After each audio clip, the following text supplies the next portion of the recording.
It's time for the exciting adventures of Sky Girl.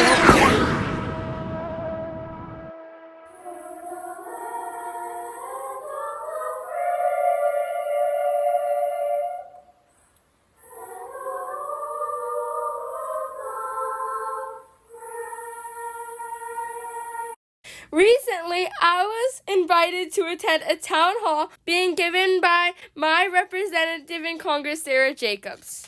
Congresswoman Sara Jacobs is Congresswoman for California's 51st Congressional District. She is on her third term of being Congresswoman, and she serves most of San Diego City and some of the surrounding areas. Before she was Congresswoman, she worked in the Department of Peacekeeping Operations at the United Nations.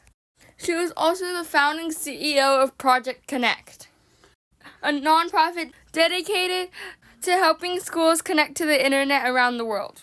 She also founded San Diego for Every Child, a group dedicated to ending child poverty in San Diego. And most important, she's a Padres fan. At the town hall, Congresswoman Jacobs spoke to her constituents and listened to their questions and responded to their concerns. After the town hall, I was invited to go backstage and interview Congresswoman Jacobs. First, I asked Congresswoman Jacobs what a congresswoman does. I feel like no one actually understands how our government works, and that's totally fair. It's very complicated. My job is basically to represent us here in San Diego to the federal government. So I make sure the president knows what we need, and I also work with my colleagues in Congress to pass laws to address the issues we have here in San Diego. Why did you want to work in Congress? Well, I'll be honest with you. This is not what I thought I was going to be doing with my life when I was your age. This was not part of my plan. Initially I worked in international conflict resolution. I worked at the State Department at the UN. But I started to feel like everything I cared about was happening here at home. We had so many big challenges, and eventually I was told that if I wanted there to be more young people and more women in office, I had to run myself. And I feel like it's important that we have more young voices because the challenges that we're facing are really big and really hard, and the adults don't have the answers. And so the more voices we can bring into the conversation, I think the better we're going to be able to solve these problems. What does a normal day in Congress look like? Ooh, goodness, that's a hard question because there is no normal day in Congress. Every day is different. That's what's normal is abnormal. But we kind of have two different parts of our job. So we have the part of our job when we're in Washington, D.C., where we do a lot of work voting on bills. We work on legislation. We all sit on different committees. I sit on the House Armed Services and House Foreign Affairs committees do our committee work. And then when we're home in our districts, like I get to be here in San Diego, which I'm very happy to be home, we make sure that we're talking to the community, listening to people's needs, doing things like the town hall we did tonight, and just really making sure we understand what's going on and are showing up for our community so that we can bring that back with us to Washington, D.C. You were one of the youngest women in Congress. What challenges did you face? Okay, well, Sky, this will probably not be news to you, but many people underestimate young women. Have you experienced that? Not really? Okay, that's great. I'm glad to hear that. That means things are changing. But I have had people say, what do you even know? You're so young. Or I literally had a colleague tell me that I was a silly little girl when I disagreed with him about a policy issue. And so a lot of what's hard is getting people to understand, I know what I'm talking about, and I speak for my constituents, and you need to listen and respect me. I get confused for an intern all the time. I literally got confused for a high school student the other day, which, I guess I'm sort of happy about. Thank you, skincare routine. But also I'm a member of Congress. And so a lot of it is just being taken seriously. What are the qualities of a good congresswoman? I think the most important thing about being a congresswoman or really any leader is knowing how to listen. Because I feel like so often politicians will come into a room and be like, here's what I'm doing for you, boo-boo-boo, and not actually just listen. And I feel like listening is such an underrated skill and not something we naturally associate with leadership, but I actually think listening is the most important leadership quality. What's your favorite part about being a congresswoman and working in Congress?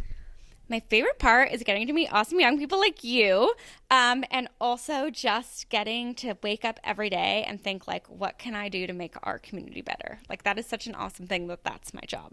Congress people do a lot of their work in committees. What committee are you in, and what does it do? So I sit on 2 committees. I'm on the House Armed Services Committee. That's the committee that oversees all of our military. Obviously, here in San Diego, we're a big military community, so that's really important for us. And then I also sit on the House Foreign Affairs Committee that oversees the State Department and all of our foreign policy.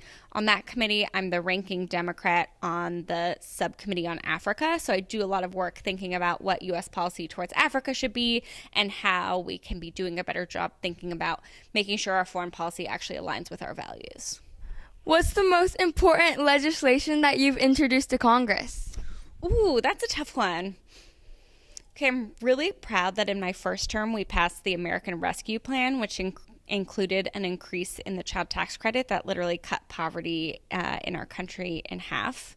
I'm working on legislation around artificial intelligence and data privacy, but I just introduced a bill that I think is really important. It's called the Legacy Act, and basically it would make wealthy people pay more money in taxes in order to fund childcare for everyone, and I think that's really important to make a fairer society. What's the most impressive person you've met through your work? Oh, that's a hard question. Okay. The people I think are like Barack Obama, Nancy Pelosi, but like cooler people are like maybe I met Joe Musgroves with the Padres. I met Lady Gaga once, kind of from a distance. Her and my brother share a birthday. He went to say hi. It was whatever. There's a really funny picture. Okay, I feel like I think about every time someone asks me this question, like 10 days later, I think of a great answer and then I can never remember it in the moment. So that's what I have for you. Is there anything else you want people to know about you? My favorite color is pink. That's very important. But also just like, I am so inspired by all of the amazing young people in our district and our community like you. And I want to make sure every young person knows, like, you're never too young to make a difference. There is no turn. There is no line. And actually, in this moment that we're in right now, we need all of the creativity and ingenuity and wisdom we can get. And so, like, your voice matters now more than ever. And then I had one last question. Would you ever want to run for senator or president? Ooh, I don't know. We'll see. It was amazing meeting you. Thank you so much. Of course. Thank you.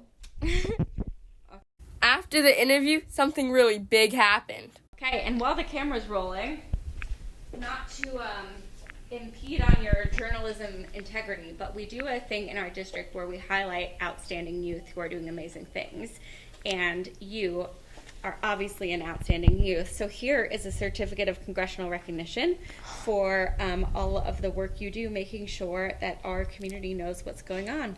Thank you so much. Yes. As you can tell, I was in shock and then realized what was happening.